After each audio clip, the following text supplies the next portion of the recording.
नमस्कार, सुस्वागतम. टिळकनगर सार्वजनिक गणेशोत्सव मंडळातर्फे मी हिमांशू जोशी आपल्या सगळ्यांचं स्वागत करतो. मंडळाचं यंदा अमृत महोत्सवी वर्ष आहे आणि गेली 20 वर्ष मंडळ जो उपक्रम सातत्याने करतो आहे ते म्हणजे अर्थसंकल्पीय विश्लेषणात्मक व्याख्यान. आणि ज्येष्ठ अर्थतज्ञ श्री चंद्रशेखर टिळक सर हे त्यांचा सलग 37वा अर्थसंकल्पीय विश्लेषणाचं व्याख्यानाचं वर्ष आहे. तर मंडळाचे कार्यवाह वल्लाळ केतकर यांना मी विनंती करतो की त्यांनी आजच्या व्याख्यानासाठी टिळक सरांना घेऊन मंचावर यावं.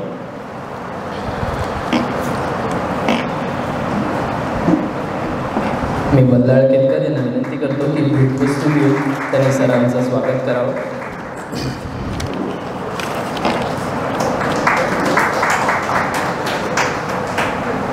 सरांची ओळख मी करून देण्यासारखं खरं तर हे नाही, पण एक औपचारिक ओळख सरांची करून देतो.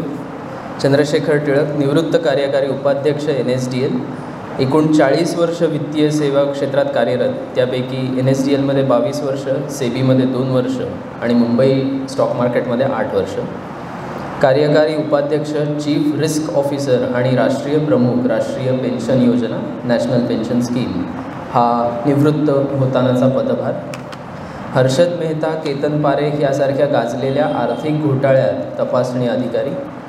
3 माजी पंतप्रधान नरसिंहराव, डॉक्टर मनमोहन सिंग आणि अटल बिहारी वाजपेयी यांच्याकडून प्रत्यक्ष वैयक्तिक भेटीचं निमंत्रण आणि त्यावर सविस्तर चर्चा. 1988 पासून दरवर्षी केंद्रीय अर्थसंकल्प विश्लेषण, त्याबाबतचा नानी पालखीवाला यांचा विक्रम 2023 साली सरांनी पार केला आणि तोही कार्यक्रम आपण आपल्या मंडळातर्फे आयोजित केला होता. आजपर्यंत देशविदेशात मिळून सुमारे 4800 व्याख्यानं, 3800 लेख आणि 32 पुस्तकं आणि त्यांच्या एकूण 78 आवृत्त्या सरांच्या प्रकाशित झालेल्या. नगरातल्या अनेक संस्थांबरोबर राहून आर्थिक आणि इतर सर्व प्रकारचं सहकार्य सर करत असतात. मंडळाबरोबर पण सरांचं एक व्याख्याता म्हणून अनेक वर्षाचे संबंध आहेत आणि मंडळाच्या यंदाच्या वर्षातल्या अमृत महोत्सवी वर्षानिमित्त केलेल्या अमृतोत्सवाला देखील सरांनी खूप सहकार्य केलं आहे. मी सगळ्यांना एकदा विनंती करतो की जोरदार टाळ्या वाजवून आपण सरांचं स्वागत करूया.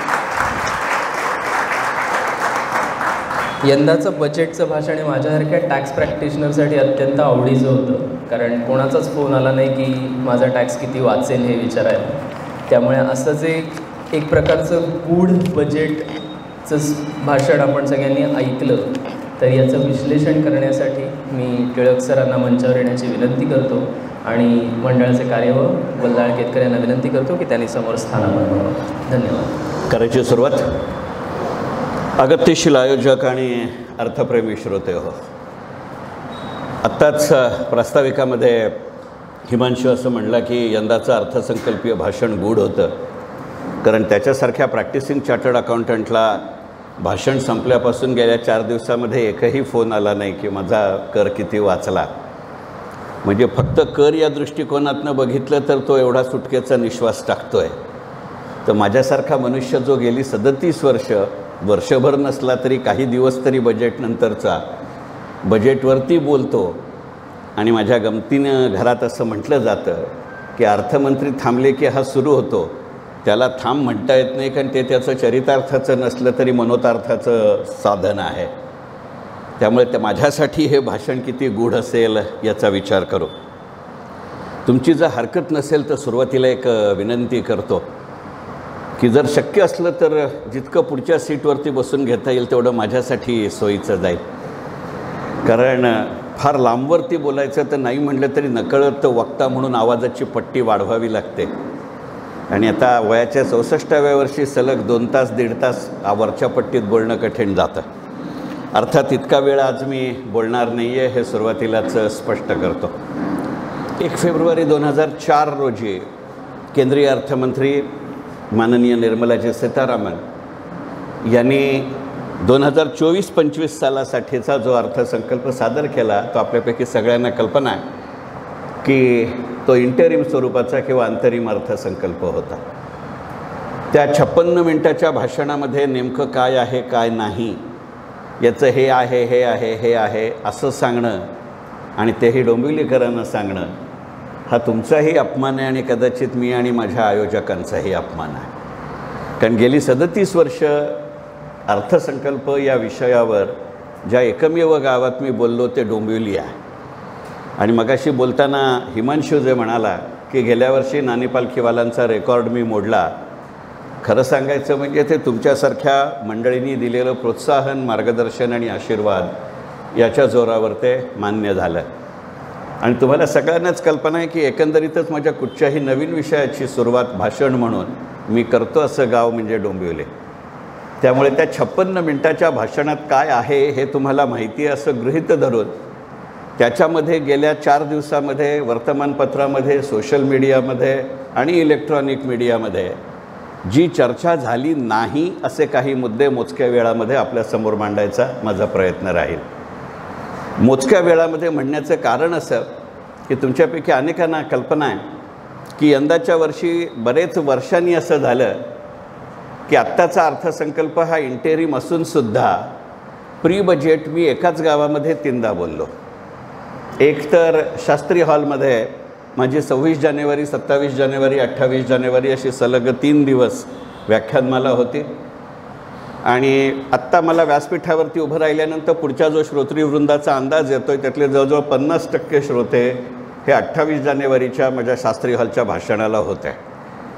त्याच्यानंतर उत्साह एवढा दांडगा असतो बोलण्याचा की 31 जानेवारीला ध्रुव अकॅडमीच्या सभागृहामध्ये सुद्धा मी प्री बजेटवरती बोललो. होता होईतो शास्त्री हॉलमधला एकही मुद्दा विनोदच्या ध्रुव नॉलेजमध्ये येईल असं मी गृहीत धरलं नाही किंवा तशा पद्धतीनं बोललो नाही. एकही मुद्द्याची रिपिटिशन किंवा पुनरावृत्ती केली नाही. त्याचं फेसबुक लाईव्हही मोठ्या प्रमाणावरती सुरू होतं याचीही तुम्हाला कल्पना आहे.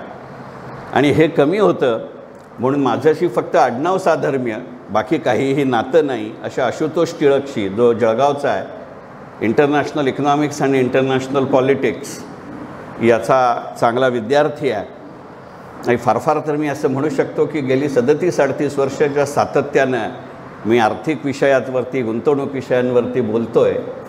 त्यातनं जी एक जागरूक पिढी निर्माण व्हावी त्या पिढीचा एक तो अत्यंत उत्कृष्ट प्रतिनिधी आहे. त्यामुळे त्याच्या प्री बजेटवरती आणि पोस्ट बजेटवरती त्याच्याकरता 2 पॉडकास्ट केली. आणि तुमच्यापैकी कोणी बजेटच्या दिवशी मला ऐकलं आहे माहिती नाही, कारण यंदा मी असं ठरवलं होतं की मी कोणत्याही चॅनलवर जाणार नाही. कारण आता चॅनलवर जायचा मोकळेपणाने सांगतो कंटाळा यायला लागला आहे. कारण वक्त्याचं नाव पाहिलं की तो काय म्हणेल हे सांगता येईल अशी परिस्थिती झाली आहे. आणि त्यामुळे फक्त अगदीच मैत्री खातर नाही म्हणता आलं नाही म्हणून संध्याकाळी 5 ते 6 जय महाराष्ट्र चॅनलवरती बोललो आणि आकाशवाणीवरती मात्र 2-2.5 तास बोललो. यातलं नेमकं किती जणांनी काय ऐकलं आहे ह्याची मला कल्पना नाही. आणि तरीसुद्धा तुम्ही इतका तुमचा वेळ, उत्साह हा खर्च करून इथं आला आहे. त्यामुळे या 5-6 भाषणात जे मुद्दे माझ्या आले नाहीत ते मुद्दे आपल्यासमोर पुढच्या काही मिनिटांमध्ये मांडायचा प्रयत्न करतो. असं म्हणण्याचं कारण असं की एकेका सेट पॅटर्ननी जर या अर्थसंकल्पाकडे पाहायचं झालं आणि ते पाहता येतं. शेवटी पेड लिगल ओपिनियनचे हे दिवस आहेत. अशा काळामध्ये या अर्थसंकल्पाचे तुम्ही लावाल तसे अर्थ निघतात. म्हणजे कालच एका मॅनेजमेंट इन्स्टिट्यूटमध्ये बोलताना मी गमतीने असं म्हटलं तर की यंदाचा अर्थसंकल्प हा सर्वार्थाने 1 हत्ती आणि 7 आंधळेतली गत आहे. माझ्या हाताला कोणता अवयव प्रत्यक्षात आला आहे याचा विचार न करता ज्याचं माझं टेक्स्ट रेडी आहे तोच अवयव माझ्या हाताला लागला आहे असं म्हणून जर तुम्हाला बोलायचं असेल तर हा अर्थसंकल्प पूर्णपणाने संधी देतो. आणि तशा पद्धतीनं त्याच्याकडे न बघता, एक अवयव म्हणून न बघता एक संपूर्ण हत्ती म्हणून बघण्याचा माझा प्रयत्न राहील. साहजिकच कोणताही अर्थसंकल्प हे आर्थिक राजकारण असतं की राजकीय अर्थकारण असतं ही चर्चा मी तुमच्यावर सोडतो. माझं वैयक्तिक मत असं आहे की केवळ मोदी हाच अर्थसंकल्प असं नव्हे तर साधारणपणे 26 मे 2014ला आपल्या देशामध्ये सत्तारूढ झाल्यापासूनचा मोदी सरकारचा हा 10वा अर्थसंकल्प आहे. 8 पूर्ण अर्थसंकल्प आणि 2 अंतरिम अर्थसंकल्प असे ह्या सरकारनं निर्माण केले आहेत. खरं सांगायचं म्हणजे मोदीनॉमिक्समधले हे 10 अर्थसंकल्प हाच एक एकत्रित एखाद्या व्याख्यानाचा विषय होऊ शकेल, पण तशा पद्धतीनं आज बोलण्याचा माझा विचार नाही.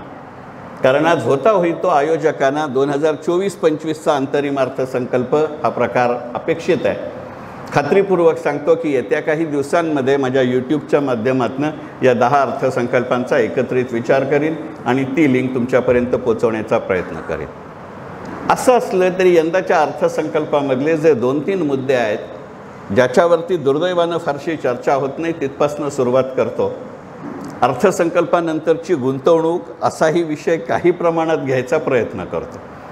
प्रयत्न अशासाठी म्हणतो की त्या विषयावर मी बोललो तर कदाचित त्या विषयावरचे येणारे प्रश्नही हिमांशूकडे घेऊन लोक गेली नाहीत तर हिमांशू पुढच्या वर्षी माझा आयोजक होईल की नाही याचा मला विचार करावा लागेल. आणि शेवटी देशाचा अर्थसंकल्प जाऊ दे, माझ्या अर्थसंकल्पाचा मला विचार करावा लागेल आणि म्हणून तेही पथ्य होता होई तो पाळतो. पण यंदाचा अर्थसंकल्प तुमच्यापैकी अनेकांना कल्पना आहे की माझ्या प्री बजेटमध्ये मी गमतीने असं म्हटलं होतं की अंतरिम अर्थसंकल्प ही संकल्पना म्हणजे असून अडचण नसून खोळंबा असते. ते धरलं तर चावतं, सोडलं तर पळततली गत आहे. पण ती अर्थमंत्र्याला आणि सरकारला सोयीची असते. कारण माझी अंतरिम अर्थसंकल्प किंवा इंटरिम बजेटची व्याख्या अत्यंत स्वच्छ आणि स्पष्ट आहे. करायचं काही नाही, बोलायचं काहीही सोडायचं नाही असा जो अर्थसंकल्प असतो त्याला अंतरिम अर्थसंकल्प म्हणतात. तुम्ही का केलं नाही तसं म्हटलं तर त्यांना सांगता येतं की नाही धोरणात्मक संकेत असा आहे, संसदीय संकेत असा आहे की कोणताही धोरणात्मक तपशील सरकारनं जाहीर करू नाही. आणि या संसदीय संकेताचं पालन करायचं म्हणजे तुमच्या लक्षात आलं असेल की निर्मला सीतारामन यांचा हा 6वा अर्थसंकल्प आहे आणि आशय, वेळ आणि कंटेंट म्हणजे आशय, विषय आणि वेळ या तीनही दृष्टिकोनातनं सगळ्यात कमी वेळ असलेलं भाषण हे आहे. आणि तुमच्यापैकी अनेकांना कल्पना आहे, मगाशी हिमांशू म्हणला तसं की 37 वर्ष मी अर्थसंकल्पावर बोलतोय म्हणजे नाईलाजाने ते भाषण नुसतं ऐकून भागत नाही, नंतरही ते वाचावं लागतं. म्हणजे आमच्या घरी गमतीने माझी आई हयात होती तेव्हा असं आई म्हणायची की इतका अभ्यास जर शाळा कॉलेजात केला असतास तर कदाचित तेव्हा युनिव्हर्सिटीचा चान्सलर झाला असतास, पण युनिव्हर्सिटीला पिडण्यापेक्षा मी तुम्हाला पिडतोय.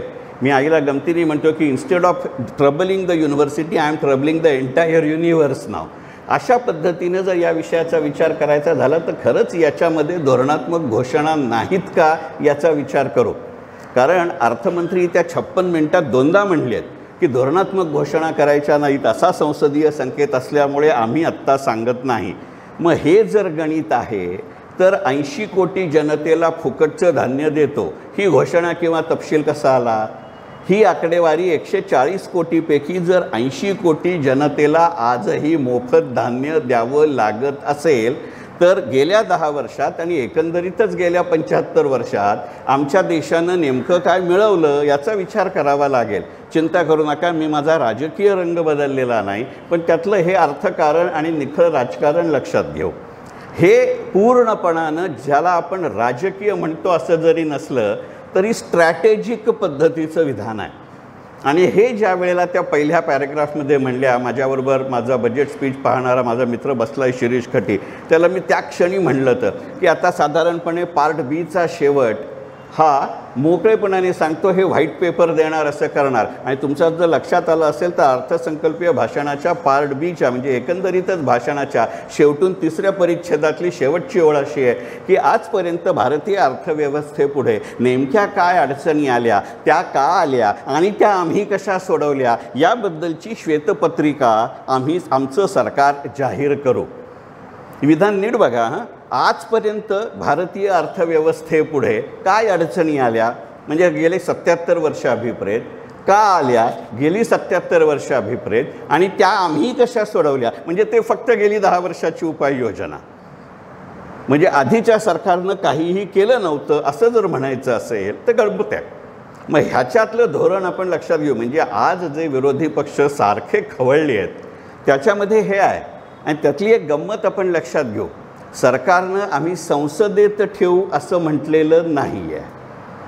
सरकारनं असं म्हटलं याची आम्ही श्वेतपत्रिका, मराठीत सांगायचं म्हणजे व्हाईट पेपर जाहीर करू. तुमच्या असं लक्षात येईल की याच्यामध्ये खोच आहे. म्हणजे सरकारी पातळीवरती केलेला तो एका विशिष्ट धोरणाचा प्रचार ठरू शकतो. कारण श्वेतपत्रिका जाहीर करायला सरकारला संसदेचं अधिवेशन बोलवावं लागत नाही.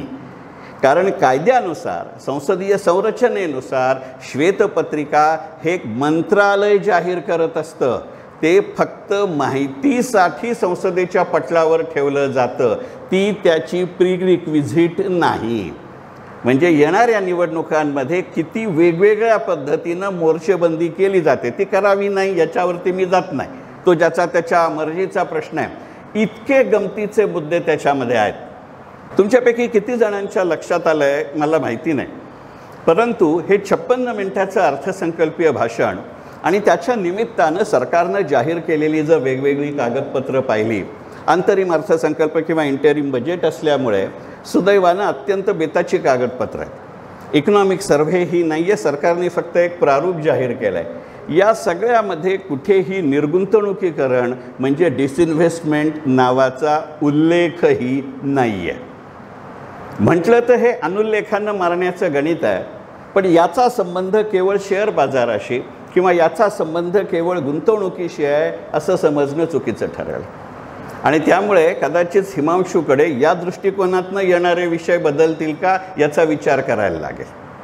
कारण मी ज्या वेळेला 1 तारखेला हे विधान केलं जय महाराष्ट्रमध्ये किंवा नंतरच्या त्याच्या आधी झालेल्या पण रेकॉर्ड आधी झालेल्या पण त्या दिवशी नंतर रिलीज झालेल्या, म्हणजे 3 वाजता रेकॉर्ड झालं 1 तारखेला आणि 7 वाजता म्हणजे जय महाराष्ट्र झाल्यानंतर हे रिलीज झालं, याच्यामधला उल्लेख असा आहे.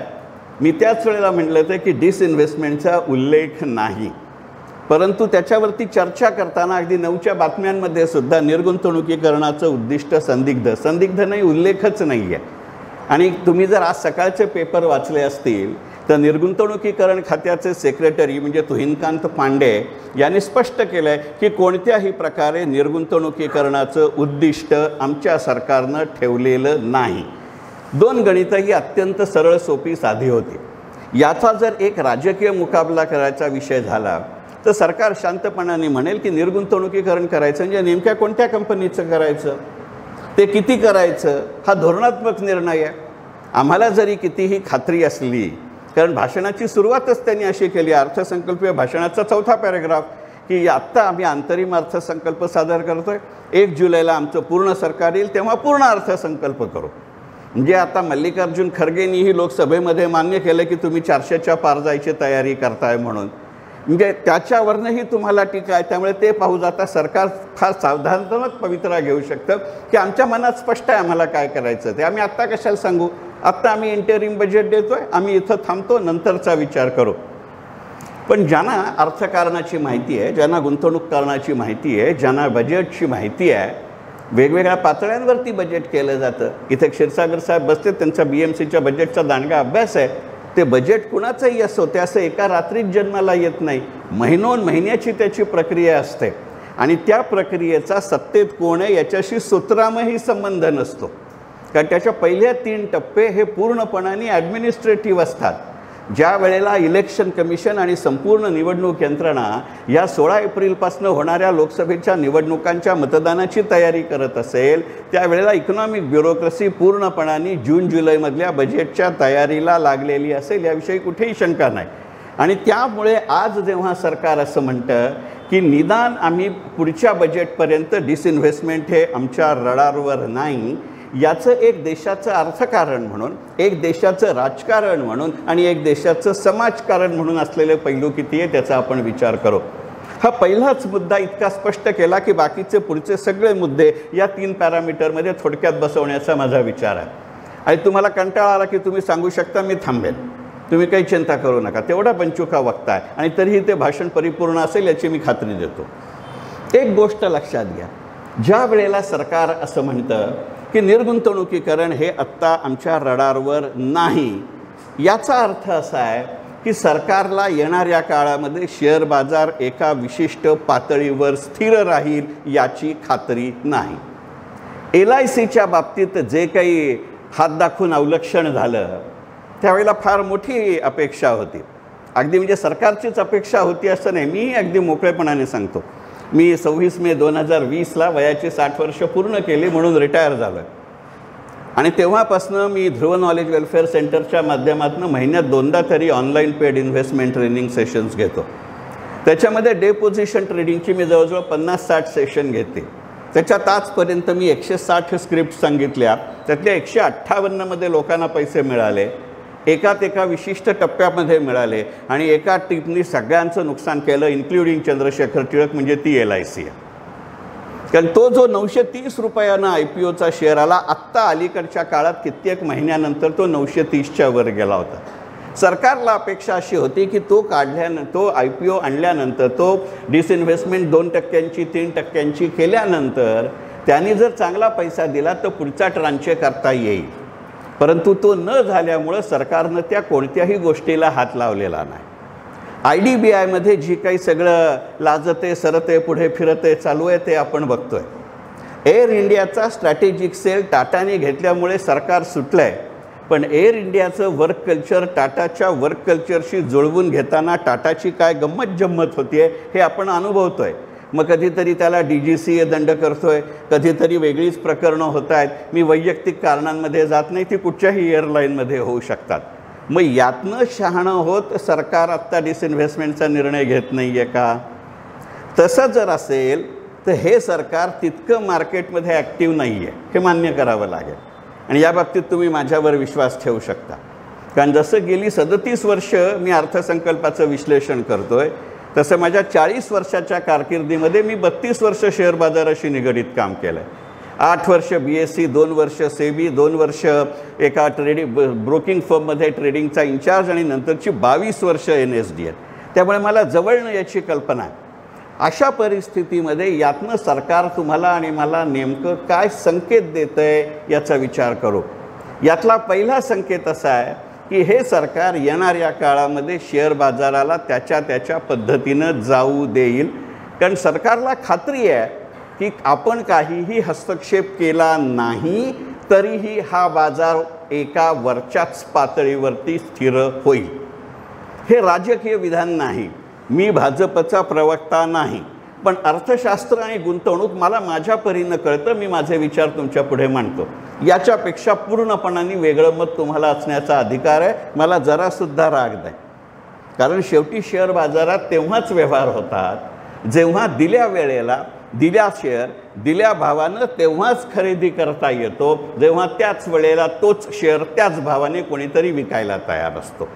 त्यामुळे वेगळं मत असायला माझी हरकत नाही, फक्त आपण विचार करूया. असं जर असेल तर याचा अर्थ असा आहे की पुढचे 4 ते 5 महिने, कारण आज आपण 4 फेब्रुवारीला बोलतोय, आपल्याला पुढचा अर्थसंकल्प कितीही लवकर आला तरी जूनच्या शेवटच्या आठवड्याच्या आत येत नाही. कारण 14 एप्रिलपासून जवळजवळ 22 मेपर्यंत निवडणुकांचं मतदान विविध टप्प्यात होणार आहे. त्याच्यानंतर मतमोजणी होणार आहे आणि आत्ता अस्तित्वात असलेल्या संसदेचा कालावधी 27 मेला संपतोय. म्हणजे त्याच्या आत पुढच्या पंतप्रधानाचा शपथविधी झाला पाहिजे, मंत्रिमंडळाचा शपथविधी झाला पाहिजे असा उल्लेख संसदेत नाही. याचा अर्थ त्याच्यानंतर मंत्रिमंडळ होईल, त्याच्यानंतर अर्थसंकल्पीय अधिवेशन बोलावलं जाईल आणि मग अर्थसंकल्प येईल. म्हणजे फेब्रुवारी ते जून आपल्या देशात डिसइन्व्हेस्टमेंट नाही. यातनं सरकार 2 संकेत देतं की सरकार त्याची वित्तीय तूट केवळ निर्गुंतवणुकीसारख्या आपदकालीन धर्मातनं भरून काढत नाही.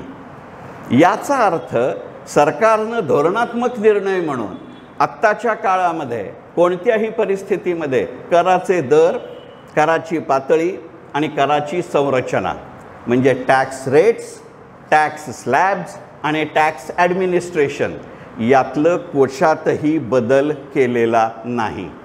आणि तरीही सरकारला खात्री आहे की सरकार करापासूनचं उत्पन्न वाढतं ठेवू शकते. याचा एक नागरिक म्हणून आपण विचार करू. माझ्या सुदैवानं आत्ता सभागृहात जे उपस्थित आहेत, अगदी इथल्या चंद्रशेखर टिळकपासून शेवटच्या रांगेपर्यंत, ते आपण टॅक्स बुडवे नाही, आपण कर बुडवे नाही, आपण सगळी पापभिरू माणसं आहोत. म्हणजे कर चुकवायची इच्छा आहे पण हिंमत नाही, या कॅटेगरीतले आपण सगळे आहोत. त्यामुळे आपल्याला भीती नाही. पण यातनं सरकार जो संकेत देतो तो लक्षात घ्या, कारण हा धोरणात्मक निर्णय नाही, हा तपशिलात्मक निर्णय आहे. जे GSTमध्ये झालं ते डायरेक्ट टॅक्समध्ये करायला आम्ही मागे पुढे पाहणार नाही असं सरकार सांगतं का? याचा विचार करू. जे प्रॅक्टिसिंग चार्टर्ड अकाउंटंट आहे किंवा नोकरीच्या निमित्तानं जे अकाउंट्स फायनान्सला काम करतायत आणि त्यांचा या ना त्या निमित्ताने GSTशी संबंध आहे, त्यांना ही कल्पना आहे की ज्या वेळेला, कारण ह्याचा दोनदा उल्लेख आहे अर्थसंकल्पामध्ये, आणि अर्थसंकल्पातलं अगदी कॉमा फुलस्टॉपसुद्धा निरुद्देश्य आलेला नसतो. जे माझे जुने जाणते श्रोते आहेत त्यांना कल्पना आहे की मी नेहमी म्हणतो की अर्थसंकल्पीय भाषण वाचण्याचा माझा एक पॅटर्न आहे. खरं म्हणजे जिथे तो थांबायला हवा होता तिथे जर तो थांबत नसेल आणि पुढचं काहीतरी सांगत असेल तर लक्षात ठेवायचं की त्या पॅरेग्राफचा पासवर्ड ते नंतर सांगितलेल्यामध्ये आहे. त्यामुळे या 56 मिनिटाच्या भाषणामध्ये अर्थमंत्री जेव्हा दोनदा वाढलेल्या GSTच्या करापासूनच्या उत्पन्नाचा उल्लेख करतात, एकदा अशासाठी उल्लेख करतात की आम्ही त्याच्यामध्ये काहीही बदल करणार नाही. दुसरा उल्लेख असा करतात की त्या येणाऱ्या घटनांमधनं माझं उत्पन्न वाढतं राहिलं आहे. मग हे जर GSTच्या करापासूनचं उत्पन्न का वाढलं याचा थोडा विचार करू. त्याचा उल्लेख अर्थसंकल्पीय भाषणात नाही, पण ती पार्श्वभूमी अर्थसंकल्पीय भाषणाला नक्की आहे. आणि एक व्यक्ती म्हणून तुमचा आणि माझा GSTशी संबंध अप्रत्यक्ष असतो, कारण आपण व्यवहार केल्यानंतर जेव्हा बिल येतं त्याच्या वेळेला आपल्याला कळतं ह्याच्यावरती CGST किती आहे आणि SGST किती आहे.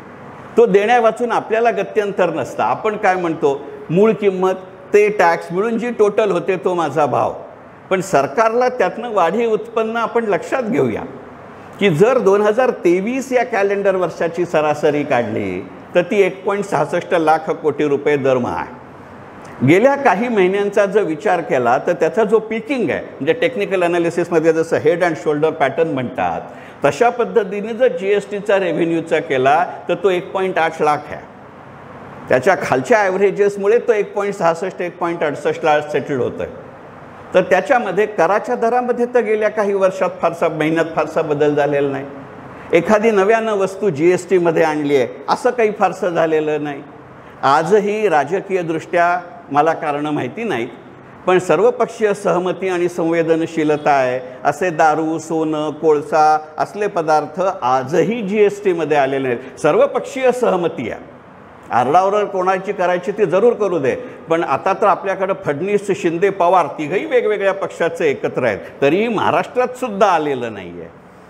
असं असूनही ते वर जातं. याच्यामधलं इंगित ते आता डायरेक्ट टॅक्सला वापरतील असं आताचा संकेत सांगतो का याचा विचार करू.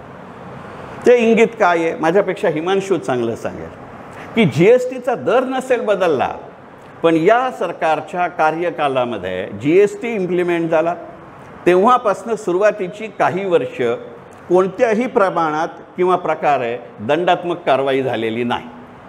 म्हणजे अगदी आज जो माझा आयोजक आहे त्याच आयोजकांच्या वतीनं GST इंट्रोड्यूस झाल्या आपण सहयोग मंगल कार्यालयामध्ये कार्यक्रम केला होता.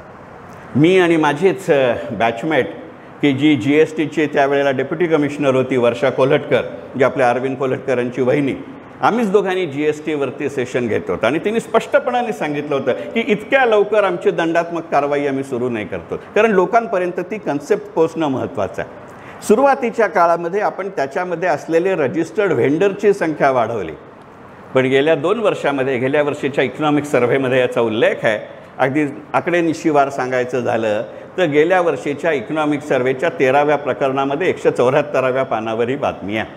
सरकार काय म्हणालं, नको ती आकडेवारी म्हणजे चांगली लक्षात राहते, कारण तसा माझा GSTशी संबंध नाही, आता तर मी निवृत्तच आहे. सरकार असं म्हणलं की साधारणपणे 20 लाख कोटी रुपयांच्या GSTची गडबड झाली, त्याच्यावरती केसेस केल्या, 140 जणांना तुरुंगात पाठवलं आणि या 20 लाख कोटीपैकी 3.5 लाख कोटीची भरपाई झाली. 1.66 ते 1.80च्या प्रवासाचं हे इंगित आहे.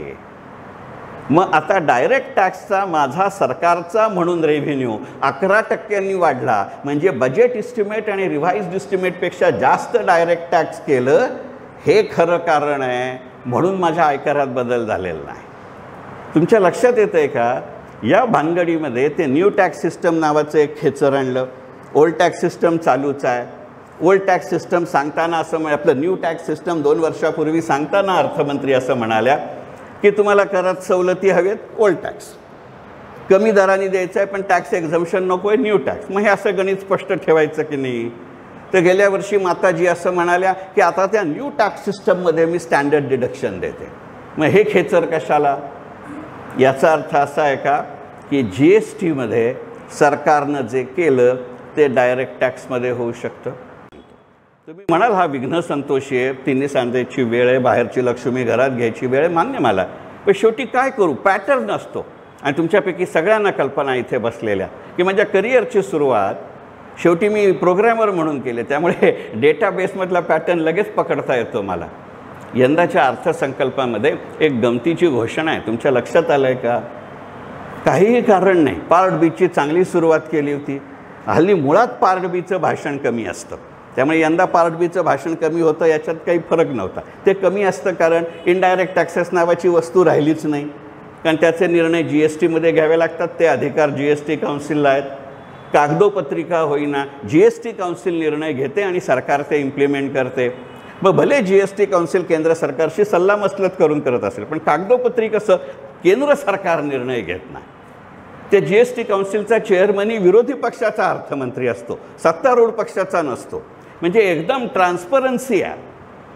आपल्या लहानपणी घरी असायचं की नाही, कोणतीही गोष्ट मागितली की आई सांगायची बाबांना विचारून देते. बाप जन्मात बाबाला विचारलं जायचं नाही, बाबा ऑफिसला गेल्या की आई सांगायची बाबा नाही म्हणले. हे तसं गणित आहे, पण ते तसं गणित आहे. त्यामुळे पार्ट बीमध्ये ते नाही. डायरेक्ट टॅक्समध्ये काहीही न करता उत्पन्न वाढतं आहे, उगाच कोण शहाणा माणूस त्याला हात लावेल. आणि आता तर डायरेक्ट टॅक्स नाही, पण मग तरीही जर घोषणा नव्हती ना करायची, करामध्ये तुम्हाला काहीही बदल नव्हते ना करायचे, ते कशी राजकीय गणित आहेत पहा. मग ती राजकीय आहेत, ती आर्थिक आहेत, ती सामाजिक आहेत. ती हवीत का नको मी तुमच्यावर सोडतो, मी दोन्ही बाजू मांडतो आणि तेवढ्याकरता मी आज उभा आहे. पण अशा मुद्द्यांची चर्चा करावी असं मीडियाला का वाटत नाही मला माहिती नाही. बघा, यंदाच्या अर्थसंकल्पीय भाषणामध्ये एक गमतीचा उल्लेख आहे की 1962 पासून 2010 पर्यंतची काही इन्कम टॅक्स प्रकरणं अशी प्रलंबित आहेत, म्हणजे पेंडिंग आहेत. प्रलंबित कसलं आलं आहे, तुम्ही निर्णय नाही घेतलात. प्रलंबित म्हणजे काय, मी डॉक्युमेंट दिलं नाही टॅक्स पेअर म्हणून असं नाही, तुम्ही निर्णय घेतला नाही, यंत्रणा म्हणून निर्णय घेतला नाही. म्हणजे एकीकडे फेसलेस म्हणायचं, मग फेसलेस असेल तर ही राहतात कशी समजून घ्या तुम्ही. शेवटी मला ही सिस्टम चालवता येते. NSDLचा 22 वर्ष chief compliance officer, chief risk officer आणि चीफ व्हिजिलन्स ऑफिसर एकाच वेळेला होतो. आता सरकार काय म्हणतं, 1962 ते 2010 या काळामध्ये 25,000 रुपयापर्यंतच्या ज्यांच्या टॅक्स डिमांड्स आहेत त्या सरकार मागे घेईल. मला माझा एक कलिग म्हणला, सर काय तुम्ही वाटेल ते काढता. कारण NSDLमध्ये होतो तेव्हा NSDLच्या स्टाफची मजा होती. ऑफिसतर्फे मी बजेटच्या माझ्या भाषणांची रजा संपली की ऑफिसला गेलो की संध्याकाळी त्यांच्याकरता 1.5 तास आमच्या ऑफिसच्या ट्रेनिंग रूममध्ये मी बोलत असे. ते गेले 4 वर्ष झाले नाही, त्यावेळेस फोन येतात. मी त्याला म्हटलं ही स्कीम महत्त्वाची वाटते. तर माझ्या एका सहकार्याने मला विचारलं, सर काय छिद्रांविषयी आहात, अहो ते 25,000 रुपयात काय होतं. म्हटलं वेड्या तुझ्या लक्षात येतं आहे का, हे 25,000 रुपये उत्पन्न नाही आहे, 25,000 रुपये टॅक्स नोटीस आहे. आणि हे कधीच आहे, हे 62 सालचं असू शकतं, हे 65 सालचं असू शकतं, हे 70 सालचं असू शकतं, हे 92 सालचं असू शकतं. 70 का म्हणलं, यशवंतराव चव्हाण अर्थमंत्री होते, क्षीरसागर साहेब सांगतील 97% इन्कम टॅक्स होता. तुम्ही कल्पना करा, 25,000ची टॅक्स नोटीस आहे, म्हणजे मुळात मी टॅक्स भरला आहे, तो सरकारला कमी वाटतोय. त्यावेळच्या दराने मी भरलेल्या टॅक्सपेक्षा 25,000 सरकार जास्त मागतं, म्हणजे माझं उत्पन्न किती असेल. आणि मग जर त्यावेळी माझं तेवढं उत्पन्न असेल आणि आजही मी कार्यरत असेल तर याचा अर्थ आज माझं उत्पन्न किती. आणि मी ती जर टॅक्स नोटीस वेव करत असेल आत्ता, तर मग माझे आजचेही काही ड्यूज असतील की नाही. मग याला आवळा देऊन कोहळा काढला असं म्हणतात का. मग इतकी वर्ष मी वेडपटासारखे, मला खरं वेडपट म्हणायचं नाही आहे, वेळच्या पुढे मला वेगळे शब्द वापरायचे आहेत, पण सभेचे संकेत आणि समोरच्या महिला म्हणून मी वापरत नाही आहे. मग ही निवडणुकांची बेगमी नाही आहे. तुमच्या लक्षात येतं आहे का, बाकीच्या विरोधी पक्षांनी ही आरडाओरड केली आहे, पण या मुद्द्यावर एकही जण बोलायला तयार नाही. फक्त ही घोषणा होते आणि जयपूरच्या लिटरेचर फेस्टिवलमध्ये SY कुरेशी म्हणतात की एकंदरीतच इलेक्शन बॉन्ड हा एक थोतांड आहे. मग ही योजना आणि ती योजना यांचा संबंध आहे का? हाही अर्थसंकल्पाचा अर्थ आहे का? हेच जर काम करायचं होतं तर त्याला बजेट इलेक्शनच्या आधीच्या इंटेरिम बजेटसाठी थांबावं का लागतं? म्हणजे एकंदरीतच आपण पार्टी विथ डिफरन्स नसतो, party with a difference if and when necessary असा असतो का याचा विचार करा. हे राजकारण करावं की न करावं याच्याशी माझा संबंध नाही, पण या दोन्हीमधला जो मी आधी म्हटलं की डिसइन्व्हेस्टमेंट नसणं आणि ही घोषणा याचा संबंध आपण अजून पुढे नाही. हे आयन रांडच्या कादंबरीसारखं होतं आहे का मला माहिती नाही, पण ते दोन इंडिपेंडंट पार्ट उभे करतो आणि आता मग शेवटच्या क्षणी त्याच्यामधलं कनेक्टिंग वायर टाकतो. यातनं सरकार असं सांगतं आहे की मी बाजारामध्ये येतो सरकार म्हणून, ते काही फक्त इक्विटीच्या डिसइन्व्हेस्टमेंटमधनं येतो असं नाही ना. माझा बजेटचा डेफिसिट त्यांनी सांगितलं की कोरोनामुळे वर गेला, काही हरकत नाही, तो गेला आणि इतर देशांच्या तुलनेमध्ये आजही माझी स्थिती चांगली आहे. आज जगामध्ये फक्त 3 देश असे आहेत की ज्याचा GDPचा ग्रोथ रेट 6% जास्त आहे. एक आपण आहोत, एक इंडोनेशिया आहे आणि एक चीन आहे. ज्यांचा व्यापारी संबंध म्हणून चीनशी संबंध आला आहे त्यांची चीनची आकडेवारी काय असते याची कल्पना आहे. मी वेगळं सांगत नाही, कारण मी चीनवर बोलायला लागलो तो 2-3 तास सहज बोलेन. एखादी स्वतंत्र व्याख्यानमाला नंतर कधीतरी वेगळ्या आयोजकांच्या माध्यमातून करू, माझ्या हक्काच्या आयोजकांच्या किती गळ्यात पडू. पण इंडोनेशिया आणि आपण याच्यामधला एक मूलभूत फरक आपण लक्षात घेऊया. या निमित्तानं ते महत्त्वाचं आहे, कारण येणाऱ्या काळामध्ये तुम्हाला याचा विचार करावा लागेल. कारण यंदाच्या अर्थसंकल्पामध्ये ज्ञानवरती त्यांनी भर दिला आहे. पुअर म्हणजे गरीब, जी तरुण म्हणजे यूथ, आर्टिझन आणि शेतकरी, अन्नदाता, अन्नदाता आणि नारी, त्यातला हा जो अन्नदाता आहे त्याच्याशी याचा संबंध आहे. हे तुमच्या लक्षात येत आहे का?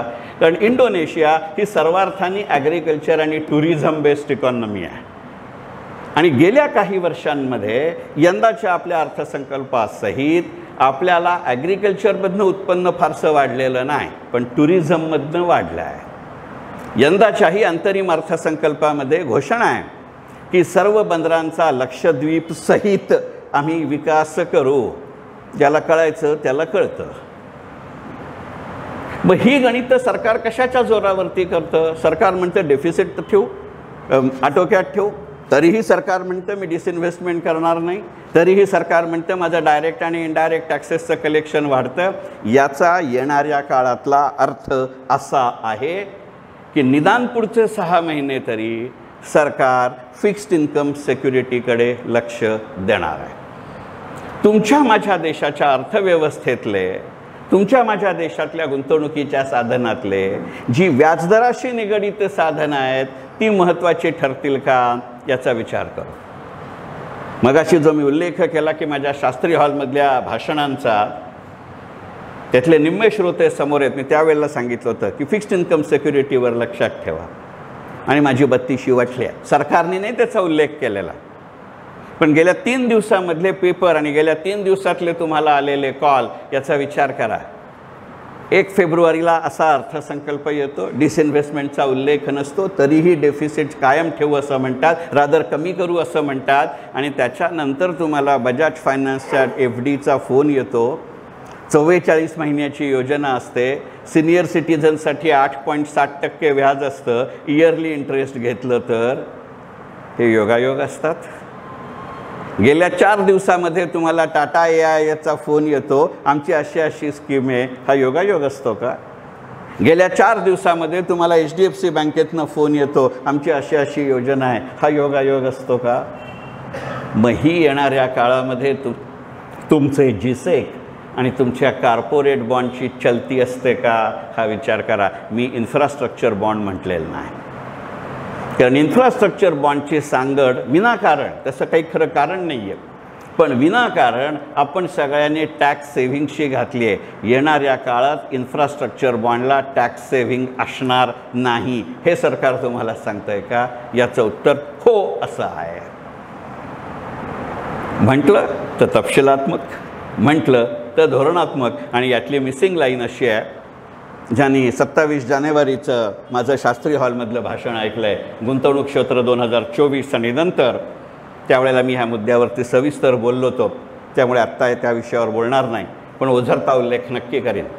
मी तुम्हाला म्हटलं होतं की यंदाच्या अर्थसंकल्पामध्ये हे करण्याचं कारण असं आहे की 28 जून 2024 म्हणजे पुढचा अर्थसंकल्प यायच्या आधीची तारीख आहे. योगायोग नसतात, अर्थकारणामध्ये योगायोग घडत नसतात, ते जुळवून आणावे लागतात आणि त्यात गैर काही नाही. ते 28 जून 2024 पासून JP मॉर्गनच्या ग्लोबल बॉन्ड इंडेक्समध्ये भारतातल्या 10 कर्जरोख्यांचा होणारा समावेश, आणि हे ते वेगळे नाही झालेलं आहे. 100चे 110 केले म्हणून तुमचे 10 नाही घेतलेले आहे. आपल्या स्वतंत्र भारताच्या आर्थिक इतिहासात याच्या आधी कधीही JP मॉर्गनच्या बॉन्ड इंडेक्समध्ये भारतीय कर्जरोखे किंवा बॉन्ड नव्हते. आत्ता चीनचे 10 कमी करून आपले 10 येतात. हे जितकं भारताच्या राजकारणाचं यश आहे, हे जितकं भारताच्या समाजकारणाचं यश आहे, तितकं ते भारताच्या अर्थकारणाचंही यश आहे. आणि 28 जून या तारखेच्या आत आपला पुढचा पूर्णवेळ अर्थसंकल्प येत नाही आहे. मग इथे बसलेला जो माझ्यासमोरचा आत्ताचा श्रोतृबंद आहे, ज्याचं सरासरी वय 60च्या पुढचं आहे, त्यांनी या योजनांचा विचार करा असं सरकार सांगतं आहे का? म्हणजे आत्ता मला by default new tax system आहे. येणाऱ्या काळामध्ये ओल्ड टॅक्स सिस्टम पूर्णपणाने कालबाह्य किंवा बंद होऊ शकते. म्हणजे आत्ता जी संपूर्ण भारतीय राजकारणामध्ये, समाजकारणामध्ये old pension system versus new pension system अशी जी चर्चा चालू आहे, त्याला parallel old tax system versus new tax system चर्चा करताना या विषयाला कायमस्वरूपी बंदी घालणारा असा हा निर्णय आहे का? आणि याचं उत्तर होकारार्थी आहे आणि अर्थकारणासाठी ते सकारात्मक आहे. आपण विचार करणार की नाही? याच्या पुढचं जे दुसरं गणित आहे ते फार गमतीचं आहे, फार चांगलं आहे. तुमच्या लक्षात आलं असेल की अर्थमंत्र्यांनी डायरेक्ट टॅक्सविषयी अर्थमंत्र्यांनी कोणत्याही परिस्थितीमध्ये व्याजदराचाही उल्लेख, व्याजदर इंटरेस्ट रेट या शब्दाचा संपूर्ण 56 मिनिटाच्या भाषणामध्ये उल्लेख नाही आहे. पण तसा उल्लेख नसलेलं दुसरंही एक क्षेत्र आहे, आणि probably that is driving the force. तुमच्या लक्षात आलं असेल तर डिफेन्स नावाचा उल्लेख नाही आहे, ऑइल या शब्दाचा उल्लेख नाही आहे, कोल या शब्दाचा उल्लेख नाही आहे, गोल्ड या शब्दाचा उल्लेख नाही आहे. म्हणजे तुमच्या माझ्या देशाच्या अर्थकारणातले जे प्राईस इनइलॅस्टिक इम्पोर्टचे 4 घटक आहेत, तेल, सोनं, कोळसा आणि संरक्षण, याचा उल्लेख नाही. आणि बरोबर या चौघांवरतीच हे बॉन्ड फिरतात का याचा विचार करू. या चौघांवरनं तुमचा डेफिसिट ठरतो हे नक्की, पण या चौघांमुळे सरकारचा रेव्हेन्यूही वाढतो हे नक्की की नाही? करा विचार. योगायोग असतो का?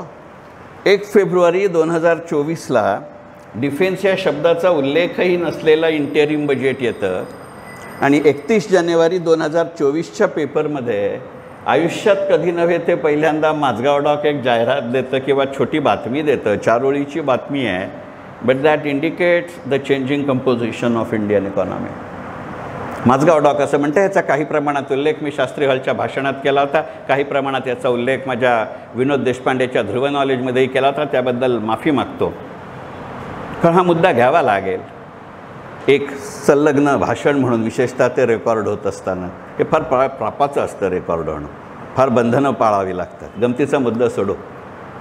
बघा, माझगाव डॉकनी, तुम्ही ह्याच्या आधी कधी अशी बातमी मी तरी नाही वाचलेली, तुम्ही वाचली असेल तर मला लगेच सांगा, आय विल स्टँड करेक्टेड. मी माफी मागेन, जाहीर माफी मागेन. मला याच्या आधी लार्सन टुब्रोच्या पेंडिंग ऑर्डर बुकची 4 ओळीची बातमी इकॉनॉमिक टाइम्सच्या पान नंबर 3वर डाव्या हाताच्या कॉलमला वाचायची सवय होते. 31 जानेवारी 2024 इकॉनॉमिक टाइम्स आणि बिझनेस लाईनमध्ये बातमी आहे की माझगाव डॉकनी रिलीज केलेल्या प्रेस रिलीजमध्ये असं म्हटलं आहे की माझगाव डॉकमध्ये 10,700 कोटी रुपयांचं पेंडिंग ऑर्डर बुक आहे. तुम्हाला सगळ्यांना माहिती आहे, मी वेगळं सांगायला नको की माझगाव डॉक काय बनवतं. माझगाव डॉक वॉर मरीन्स बनवतात, माझगाव डॉक वॉरशिप्स बनवतात, माझगाव डॉक सबमरीन बनवतं, याची किंमत 10,700 कोटी असते का? इतक्या कमी किमतीत ह्या बनतात का? याचा सरळ अर्थ असा आहे की कुठेही चर्चा झालेली नसली, कुठेही त्याचा गाजावाजा केलेला नसला तरी 2020च्या आत्मनिर्भरमध्ये ज्या वेळेला एक सरकार म्हणून मी असं जाहीर केलं की येणाऱ्या 5 वर्षामध्ये सरकारी संरक्षणासाठी, सरकारी नाही संरक्षण खात्यासाठी लागणारा अस्त्र, दारू, बंदुका, दारू म्हणजे तोफेची आणि बंदुकांची दारू, बाकी नाही, वाईन नाही, अल्कोहोल नाही, दारू गोळा अशा अर्थी दारू, याच्या किमान 75% प्रोडक्शन भारतात करू, पहिली घोषणा. दुसरी घोषणा, येणाऱ्या काळात, ते तर हयात, येणाऱ्या काळात या 2020च्या घोषणा आहेत, आज आपण 2024मध्ये उभे आहोत. येणाऱ्या काळात संरक्षण खात्याच्या एका टेंडरची 18,000 कोटी रुपयांपर्यंतचं जर ते टेंडर असेल तर पूर्ण मालाचा पुरवठा फक्त भारतीय कंपन्या करतील. मग त्या कंपनीमध्ये तंत्रज्ञान विदेशी असू शकतं, गुंतवणूक विदेशी असू शकते, पण कंपनीची मालकी भारतीय असावी. मग आता जेव्हा माझगाव डॉक 4 वर्षानंतर त्या घोषणेनंतर म्हणतं की 10,700 कोटी रुपयांचं पेंडिंग लॉगबुक आहे, याचा अर्थ आपण आता काही स्पेअर पार्ट्स वॉरशिप आणि सबमरीनला लागणारे एक्सपोर्ट करायला लागलो का, याचा विचार करू.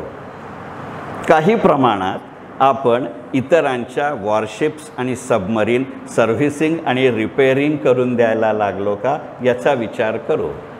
आणि म्हणून माझगाव डॉकचं पुढचंही डिसइन्व्हेस्टमेंट सरकारनं केलेलं नाही, म्हणजे स्ट्रॅटेजिक कंट्रोल राहतो, असं त्याचं गणित आहे का? म्हणजे व्यवसाय तर वाढला, सरकारी मालकी तर वाढली. बरं, माझगाव डॉकनं गेल्या 4 वर्षात सरकारला इंटरिम डिव्हिडंड नाही दिलेला, फायनल डिव्हिडंड दिला आहे. पण तरीसुद्धा माझगाव डॉकची शेअर प्राईस, शेअर बाजारातली त्याच्या एका शेअरची किंमत जी काही शेकड्यात होती ती आता काही हजारात गेली. हा योगायोग असतो का? म्हटलं तर हा इंटरिम आहे, पण हे फायनलच्या पल्याडचं आहे की नाही? हे एका दिवसात जन्माला आलेलं नाही की नाही? ती जे तंत्रज्ञान आहे त्याचा हा विचार आहे का? याचा उल्लेख का करतोय की यंदाच्या अर्थसंकल्पामध्ये एक उल्लेख आहे की सरकार इन्फ्रास्ट्रक्चरचा वेगळ्या पद्धतीने विचार करत आहे. आपण आजपर्यंत इन्फ्रास्ट्रक्चर हा शब्द घासून पिटा केलेला आहे. मोकळेपणाने सांगतो, 1860 साली आपल्या देशासाठीचा पहिला अर्थसंकल्प जाहीर झाला. तेव्हापासूनचा प्रत्येक अर्थसंकल्पाचा शब्द मी वाचला आहे, पण असे 3 शेड्स इन्फ्रास्ट्रक्चरचं सांगणारा हा पहिला अर्थसंकल्प आहे. मला ते राज्य कोणाचं, सरकार कोणाचं, ते अंतरिम आहे का फायनल आहे, मला घेणं काय? पण ज्या वेळेला सरकार असं म्हणतं की इन्फ्रास्ट्रक्चर, याचा अर्थ फिजिकल इन्फ्रास्ट्रक्चर, इन्फ्रास्ट्रक्चर याचा अर्थ डिजिटल इन्फ्रास्ट्रक्चर, इन्फ्रास्ट्रक्चर याचा अर्थ सोशल इन्फ्रास्ट्रक्चर. फिजिकल इन्फ्रास्ट्रक्चरची आपल्याला सवय आहे. आपल्या डोंबिवलीचं सुधारलं नाही ते सोडा, राज्याचा सार्वजनिक बांधकाम मंत्री आपला असला तरीसुद्धा शिळफाटा किती मिनिटात क्रॉस करीन हे लॉटरीचं तिकीट काढण्यातली गत आहे. But I am not on that. पण फिजिकल इन्फ्रास्ट्रक्चर म्हणजे बंदरं, रस्ते, विमानतळ. मग ह्यातली ही घोषणा गमतीची आहे. यंदाच्या अंतरिम अर्थसंकल्पात अर्थमंत्री असं म्हणाले आहेत की माझ्या देशातल्या विमानतळांची संख्या 149 आहे. ते जे बजेट ॲट ग्लान्स म्हणून पेपर येतं, फार गमतीजमतीचं असतं.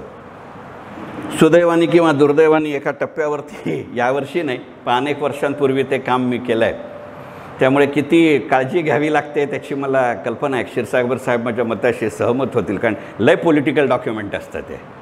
खरं सांगता येत नाही, खोटं बोलता येत नाही, अशी ती गणितं असतात.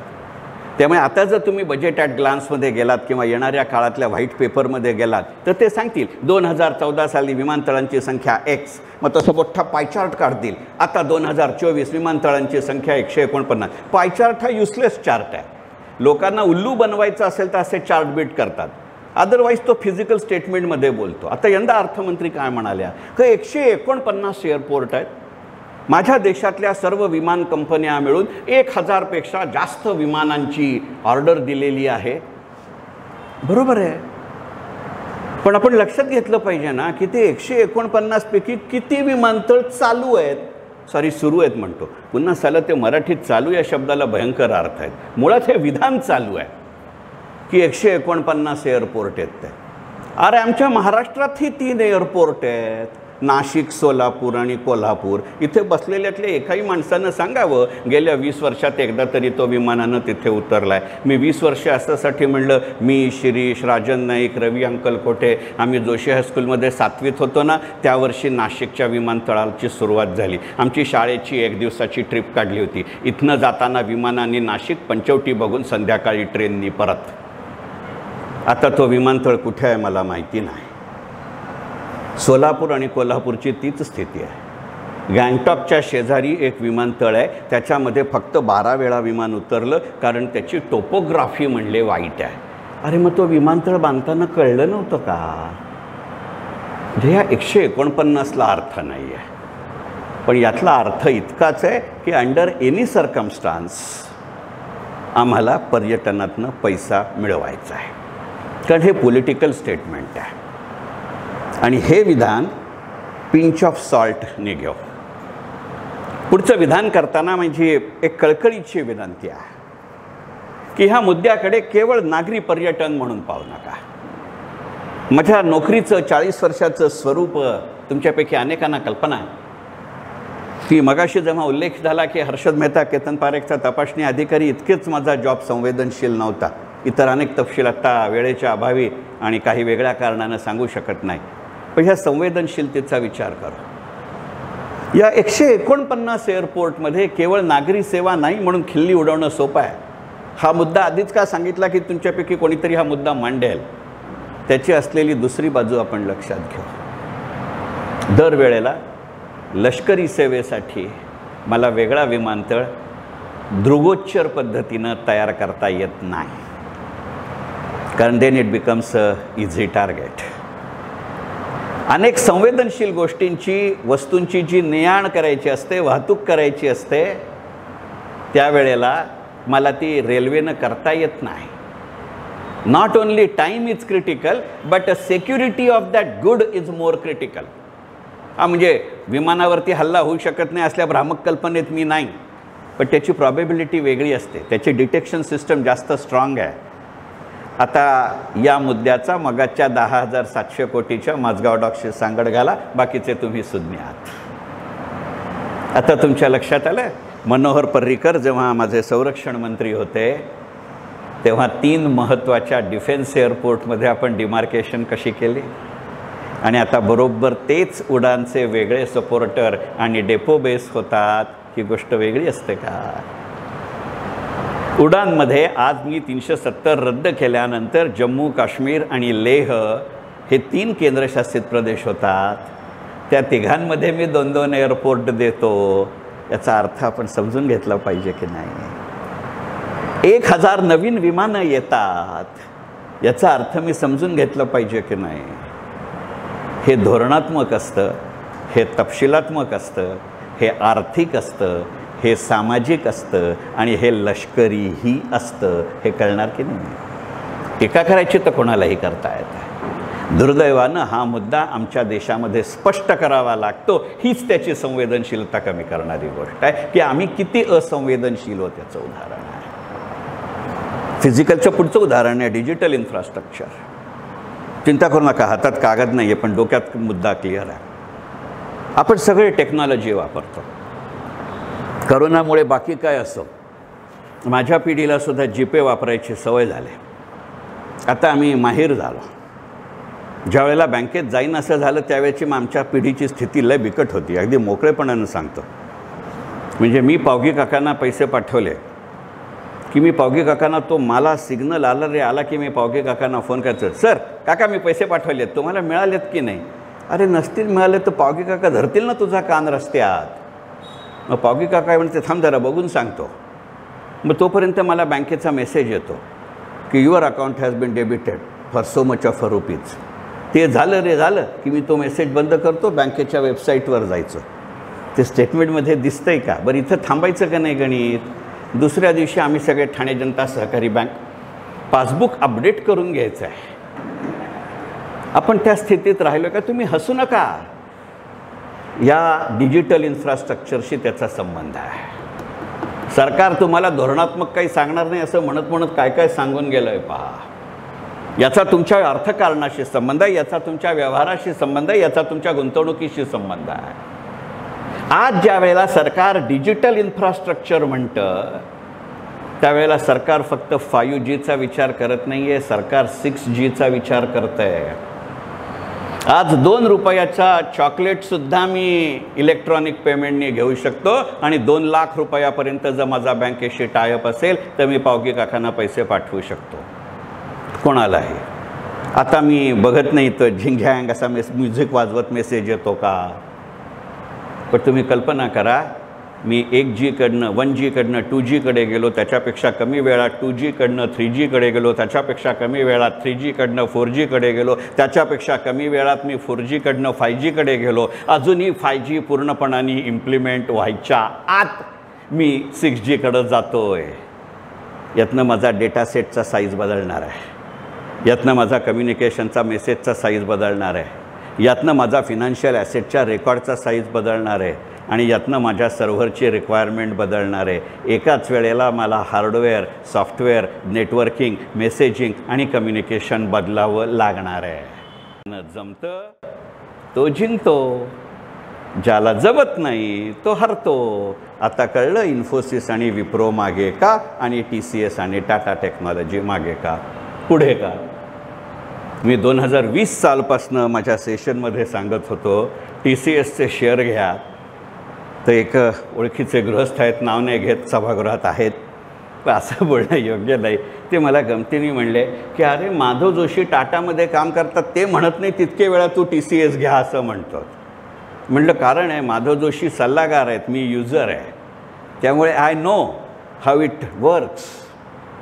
तुमच्या लक्षात येत आहे का? डिजिटल इन्फ्रास्ट्रक्चरचा उल्लेख बजेटमध्ये येतं आणि पुढच्या 4 दिवसात TCS असं सांगतं की एव्हियाचं कॉन्ट्रॅक्ट मलाच मिळालं. एव्हिया कोण आहे? TCS मला सांगतं की मला अमुक एक कॉन्ट्रॅक्ट मिळालं. या 4 दिवसामध्ये TCS सांगतं की आम्ही, किंवा टाटा ग्रुप सांगतं, आम्ही केंद्र सरकार आणि फ्रान्सचं सरकार असं मिळून हेलिकॉप्टरचे सगळे भाग आता इथेच बनवू. म्हणजे आता कुठची कंपनी चालते? Is it not a digital infrastructure?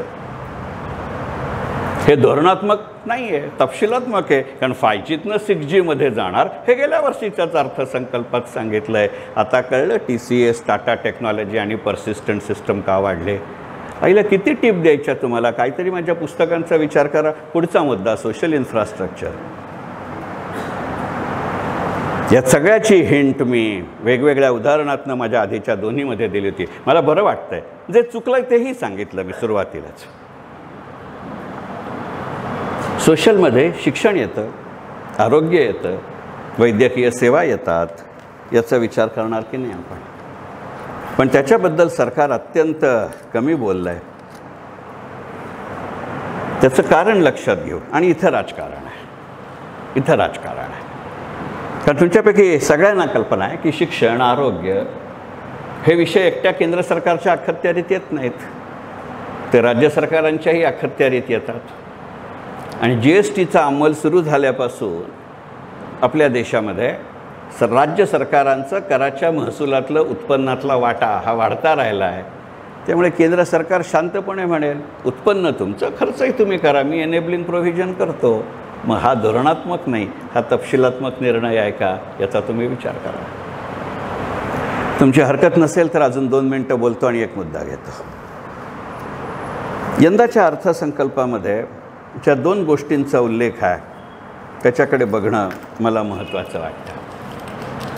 कारण त्यातनं येणाऱ्या काळामधल्या 2 ते 3 गोष्टींचा उल्लेख किंवा बदल का होऊ शकतो. कारण मोदी सरकारच्या कालखंडामध्ये पूर्वी जो स्वतंत्रपणाने रेल्वे अर्थसंकल्प सादर व्हायचा तो आता होत नाही. त्यामुळे आता बिहारला कुठचं मंत्रिपद द्यायचं हा प्रश्न राहतो, ती गोष्ट वेगळी. परंतु यंदाच्या इंटरिम बजेटमध्ये रेल्वेचा 3 वेगळ्या पद्धतीने उल्लेख आला आहे. कदाचित अश्विनी वैष्णवसारखा एखादा भन्नाट मनुष्य त्याचा मंत्री असल्याचा तो परिणाम असू शकतो. परमेश्वर कृपेने अश्विनी वैष्णव आणि तुहिनकांत पांडे हे दोघंही महत्त्वाचे सेक्रेटरी असे आहेत, किंवा एक मंत्री आणि एक सेक्रेटरी. तुहिनकांत पांडे डिपमचं सेक्रेटरी आहे, अश्विनी वैष्णव आपले मंत्री आहेत. हे दोघंही मुळात ओरिसा कॅडरचे IAS आहेत. आणि माझ्या NPSच्या काळात सुदैवानं त्यांच्याशी भेटण्याचा, काम करण्याचा योग आला आहे. तुम्ही एक हे फक्त उदाहरण म्हणून घेऊ आणि मग ते आपण एक्स्ट्रापोलेट करून फिजिकल इन्फ्रास्ट्रक्चरमध्ये वाढवू. म्हणून मी मगाशी जाणीवपूर्वक विमानतळांविषयी फिजिकलच्या बोललो, पण रेल्वेविषयी बोललो नव्हतं, कारण मला हा मुद्दा मांडायचा होता. तुम्ही सगळ्यांनी माझ्या इतकंच उत्सुकतेनं आणि अत्यंत काळजीपूर्वक ते भाषण ऐकलं असाल याची मला खात्री आहे.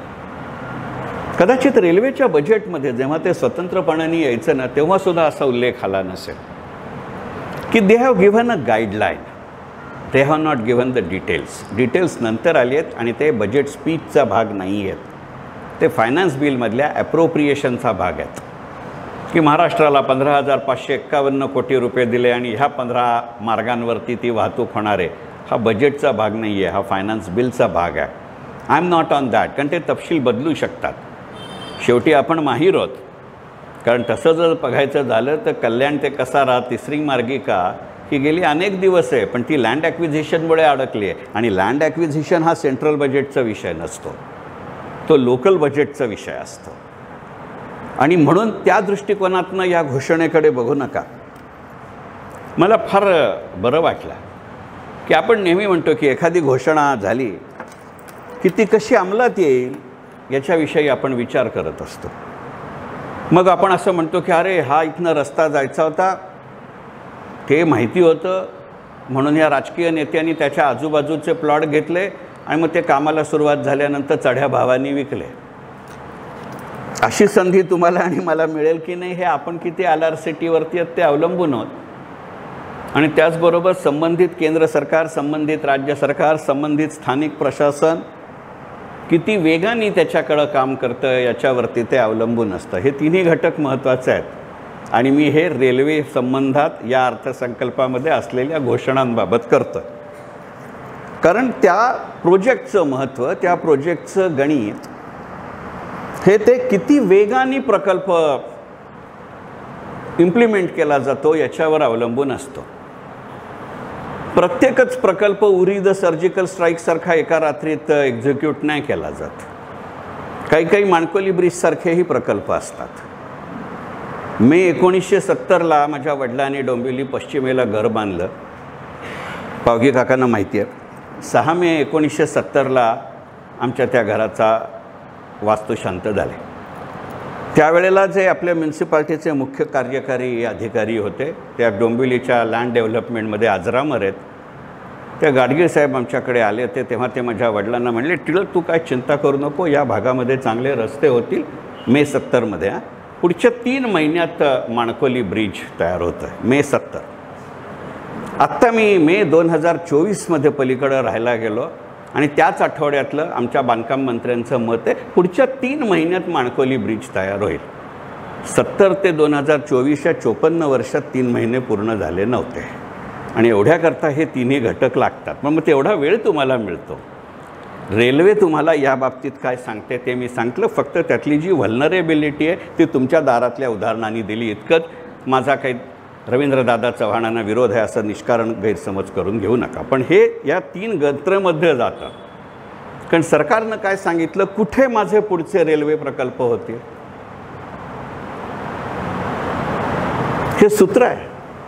हे मोदीनॉमिक्सचं प्रिन्सिपल आहे. ह्याची जर तुम्हाला असंख्य उदाहरणं बाकीची हवी असतील तर माझी 2 पुस्तकं आहेत मागे. काही शेवटी एका भाषणामध्ये किती कव्हर करणाऱ्याला लिमिट आहे. 2014 ते 2019 मधलं जे मोदी अर्थकारण आहे त्याचं मोदी अर्थकारण नावाचं पुस्तक आहे. आणि 2019 ते 2024 नावाचं जे त्याचं आत्ता 18 जानेवारीला भारतीय अर्थकारण नावाचं माझ्या आर्थिक लेखांचं दुसरं पुस्तक आहे. आणि ह्या दोघांवरती त्या वेळेला केलेल्या भाषणांचा संग्रह असा अर्थानुभूती आहे. अर्थानुभूती हे माझ्या आधीच्या अर्थानुभवचं एक्सटेंडेड आणि एनलार्ज्ड रूप आहे. आणि ते पुस्तक बरं असावं कारण ते वाचूनच डॉक्टर मनमोहन सिंगांनी मला भेटायला बोलावलं होतं.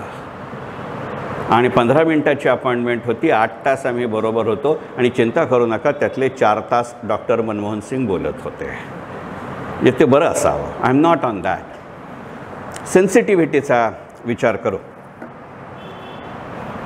यंदाच्या अर्थसंकल्पामध्ये अर्थमंत्री असं म्हणाले की येणाऱ्या काळामध्ये मोदीनॉमिक्समध्ये जिथे रेल्वे प्रकल्प केले जातील त्याचा पहिला क्रायटेरिया असेल हाय पॉप्युलेशन डेन्सिटी. लक्षात येते? हाय पॉप्युलेशन डेन्सिटी म्हणजे probably he is talking about mono and metro. मग जर तुम्ही गुंतवणूक करणारी माणसं असाल तर मोनो आणि मेट्रोमध्ये जे शेअर इन्व्हॉल्ड आहेत त्याची जर आत्तापासून मी टप्प्याटप्प्याने खरेदी करत गेलो तर कदाचित पुढच्या वेळचं इकॉनॉमिक्सचं किंवा बजेटचं भाषण मी तिकीट लावून करायला हरकत नाही. हाय डेन्सिटीमध्ये जेव्हा तुमची रेल्वे येते त्यावेळेला तुमच्या लक्षात येतं आहे का की that means he is straight way telling you की ही मेट्रो, ही मोनो किंवा ही रेल्वे एक्सपान्शन्स येणाऱ्या काळामध्ये मी आता डोंबिवली टिळकनगरमध्ये, आता डोंबिवली रामनगरमध्ये नसते, आता डोंबिवली पलावापर्यंत असते, हे लक्षात घेऊन करीन. हे त्याचं गणित आहे का?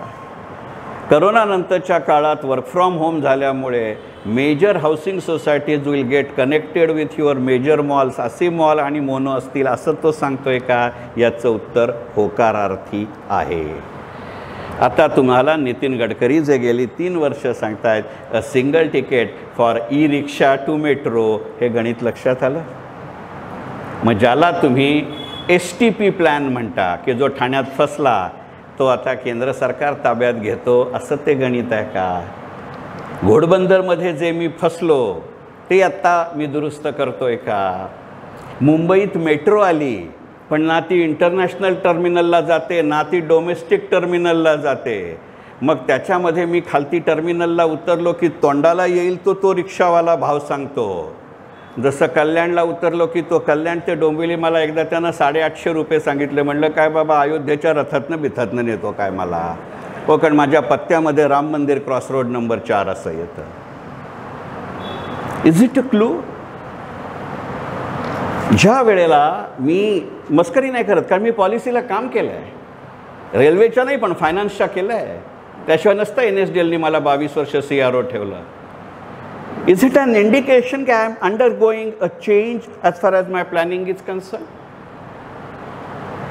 याचा अर्थ असा आहे का की रेल्वेशी संबंधित अनेक कंपन्यांचा मी पुनर्विचार करणार आहे?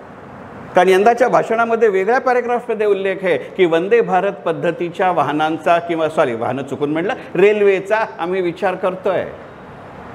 सरकार काय म्हणलं बघा, अर्थसंकल्पीय भाषणात उल्लेख आहे, चंद्रशेखर टिळकचं वाक्य नाही, कंजेक्चर नाही, की नेहमीच्या 30,000 बोग्यांचं पुढच्या 6 महिन्यामध्ये कालखंड दिलेला एकमेव घोषणा आहे. या 30,000 बोग्यांची पुढच्या 6 महिन्यामध्ये वंदे भारत एक्सप्रेसला वापरता येईल अशा बोग्यांमध्ये रूपांतर करू. कशाचं इंडिकेशन आहे? Whether I am moving from low speed or a slow speed train to high speed train. मग आत्ता जेव्हा घोषणा होते की मुंबई दिल्लीच्या मार्गाचे पुनर्रचना केली जाईल आणि त्यामुळे 15 तासाचं अंतर 12 तासावर येईल, व्हॉट्स ॲन इंडिकेशन? म्हणजे अयोध्या मॉडेलला जे मी पहिल्यापासून केलं त्या यशानं प्रेरित होऊन आता मी बाकीच्या रेल्वे त्या स्टँडर्डवर नेणार असं गणित आहे का? की आज मी अयोध्येची 22 जानेवारीला प्राणप्रतिष्ठा व्हायच्या आधी देशातल्या 78 स्टेशनवरनं अयोध्या एक्सप्रेस सुरू करतो आणि तरीही पुढच्या 3 महिन्यातलं एकही तिकीट शिल्लक नसतं. महाराष्ट्रातल्या वंदे भारतमध्ये 7 असताना 90 तासाआधीच जेव्हा सुरू होतं, 90 दिवस आधी जेव्हा सुरू होतं तेव्हा पहिल्या तासामध्ये वंदे भारतचं तिकीट मिळेन असं होतं. याचा अर्थ you raise your expenditure, I will raise my standard of service, अशी रेल्वेची कनेक्टिव्हिटी आहे का? मग आता जर असं असेल तर IRCTCचा शेअर घ्यायचा का? कारण IRCTC वंदे भारत करतं, IRCTC बस बुकिंग करतं, IRCTC हॉटेल बुकिंग करतं, IRCTC अयोध्या पण करतं. म्हणजे आता जर उद्या मथुरा आणि वाराणसीही झालं, ज्ञानवापीची सुरुवात झालीच आहे, पुढचं मी तुमच्यावर सोडतो. मग आता तुमच्या लक्षात येत आहे पर्यटनात्मक विकास. मग आता याची सांगड कशासाठी घालावी लागते याचा फक्त एक मुद्दा सांगतो, पुढे सोडतो आणि पुढे होतो. आज सकाळचा पेपर किती जणांनी वाचलेत मला माहिती नाही. योगी आदित्यनाथांनी एक घोषणा केली आहे की अयोध्या मंदिराचं केंद्रबिंदू समजून पुढच्या काही किलोमीटरची त्रिज्या करून त्या परिसरातला सगळा सर्व्हेलन्स इस्रायलच्या ड्रोनच्या माध्यमातून होईल. आता हाय डेन्सिटी ट्रेन्सचं गणित मांडा. पुढचा मुद्दा आहे रेल्वे कनेक्टिव्हिटीचा. मी फार संक्षेपानं बोलणार आहे कारण हा फार संवेदनशील विषय आहे. पुढचा विषय आहे port connectivity. Are you realizing what it is? Port कुठे असतात? पोर्ट कशासाठी वापरतात? Is it another military movement in the offing? बघा, ही घोषणा येते त्याच्या आधीची 2 दिवसाची घटना आहे का शेवटी इकॉनॉमिक्स असंच करायचं असतं. मला दोष नाही, हा सर्व्हेलन्सचा भाग आहे आणि ह्या सर्व्हेलन्सचा बेनिफिशरीही मी आहे व्यक्ती म्हणून आणि नागरिक म्हणून, आणि व्हिक्टीमही मीच असेल. सुदानच्या पलीकडे 7 मच्छीमारांच्या नौका चाच्यांनी ताब्यात घेतल्या होत्या. इथपासनं भारतीय नौदलाची जहाजं जाऊन त्या सोडवल्या. याचा पोर्ट कनेक्टिव्हिटीशी संबंध आहे. माझगाव डॉकच्या 10,700चं हे गणित आहे. मग ब्रिटिशांनी आपल्यासाठी, तुमच्या माझ्या वाहतुकीसाठी नव्हे, त्यांच्या सैन्याच्या वाहतुकीसाठी देशात रेल्वे बांधली. हे लोकमान्य टिळक म्हणायचे. त्याची आता आमच्या संरक्षणासाठी आम्ही पोर्ट कनेक्टिव्हिटी रेल्वेनी करतोय, कारण बल्क कॅरेजसाठी रेल्वेशिवाय पर्याय नाही. मी रोरो वापरतो. आज पंजाबमध्ये ज्या वेळेला मला संवेदनशील भागात असतो त्यावेळेला नितीन गडकरींनी सोपी आयडिया केली. सगळे ट्रक गुड्स ट्रेनवरती वाढवले. कोणाचं उत्पन्न वाढलं? अरुणाचलमध्ये रेल्वे गेली. एकदाच दिवसभरात पॅसेंजर ट्रेन जायची, पण त्याही वेळेला गुवाहाटी ते इटानगर 16 वेळेला गुड्स ट्रेन जायची. आज अरुणाचलचं देशाच्या GDP मधलं 3.5% कॉन्ट्रीब्युशन आहे. पोर्ट कनेक्टिव्हिटी, रेल्वे कनेक्टिव्हिटी आणि हाय डेन्सिटी. कळलं? हाय डेन्सिटी फक्त जनसंख्येची, लोकसंख्येची नसते, औद्योगिक आणि कृषी उत्पादनाचीही असते. हॉर्टिकल्चर, फ्लोरिकल्चर, सेलिकल्चर आणि फ्रूट कल्चरचं एक्सपोर्ट वाढणं आणि रेल्वेचं नेटवर्क वाढणं याचा संबंध आहे. मग कंटेनर कॉर्पोरेशन ऑफ इंडियाचे शेअर घ्यायचे का तुम्ही पहा. फारच टिप देतो आहे.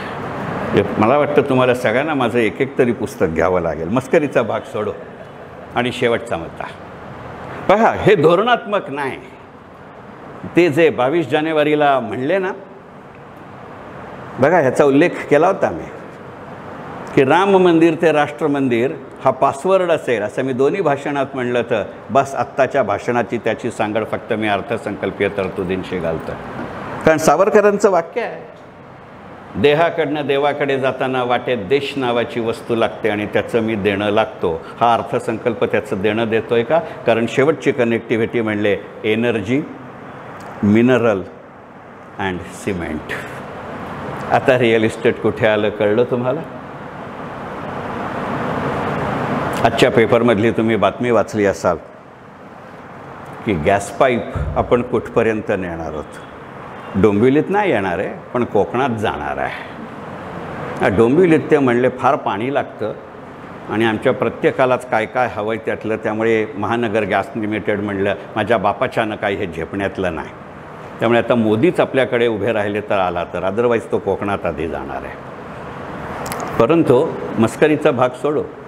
तुमच्या लक्षात येत आहे का, आफ्टर करोना मी इंडस्ट्रियल ऑक्सिजन, हॉस्पिटल ऑक्सिजन आणि केमिकल ऑक्सिजन हे तीनही या दृष्टिकोनातून करतो आहे. या अर्थसंकल्पाचा हा अर्थ आपण लक्षात घेणार की नाही? भारतीय आणि डोंबिवलीकर श्रोत्यांना अशाही पद्धतीचं विवेचन ऐकायला आवडतं, यावर माझी खात्री होते. आणि म्हणून मी तुम्हाला सुरुवातीला शब्द दिला होता की ज्याची गेल्या 4 दिवसामध्ये कधीही कुठेही चर्चा झाली नाही अशा मुद्द्यांची चर्चा करीन. थोडा औद्धत्याचा भाग झाला कारण जे मूळ अर्थसंकल्पीय भाषण फक्त 56 मिनटाचं आहे, पण मी 76 मिनटं बोललो. तर शेवटी मीच गमतीनं म्हणतो की अर्थमंत्री जेव्हा खूप कमी बोलतात त्यावेळेला ते जास्त धोकादायक असतं. कारण संदिग्धतेला अनेक अर्थ असतात, स्पष्टतेला कमी अर्थ असतात. जसं गुलजार साहेब म्हणतात की मी मृत्यूला घाबरत नाही, कारण मृत्यू एकदाच मारतो, पण मी आयुष्याला घाबरतो, कारण तो केव्हा आणि किती वेळा कुठनं मारेल हे मला कळत नाही. अर्थसंकल्पीय भाषण ऐकायला बसताना माझी मनोभूमिका हीच असते. हा काहीही बोलला नाही तर बरं असतं. निदान हिमांशू म्हणला तसं स्टेटस को ठेवला का निदान मला दुःख माहिती असतं. Known devils are better than unknown god. पण जेव्हा हे असं 56 मिनटं बोलतात ना, त्यावेळेला त्याच्यात संदिग्धते इतकेच संकेत असतात. यातले काही संकेत यथाशक्ती यथामते मी आपल्यापुढे मांडण्याचा प्रयत्न केला. तसं एका अर्थी ड्रॅब असलेल्या बजेटमध्ये रविवारच्या संध्याकाळी इतक्या संख्येनं उपस्थित राहून माझी 37 वर्षाची परंपरा खंडित होऊन दिली नाहीत. आणि त्यातून मी आणि माझे आयोजक, कारण माझ्या 37 वर्षापैकी 20 वर्ष माझा अर्थसंकल्पीय विश्लेषणाचा आयोजक टिळकनगर सार्वजनिक गणेशोत्सव मंडळ आहे, जे आज अमृतसव महोत्सवी वर्ष त्यांचं साजरं करत आहेत. त्यामुळे ह्या 75व्या वर्षात आमच्या दोघांचा उत्साह कायम ठेवणारा असा तुमचा प्रतिसाद आहे. याबद्दल मी आणि माझे आयोजक या दोघांच्या वतीनं तुमच्या सगळ्यांचे आभार मानतो आणि तुमची परवानगी असेल तर आपली रजा घेतो. मनःपूर्वक धन्यवाद.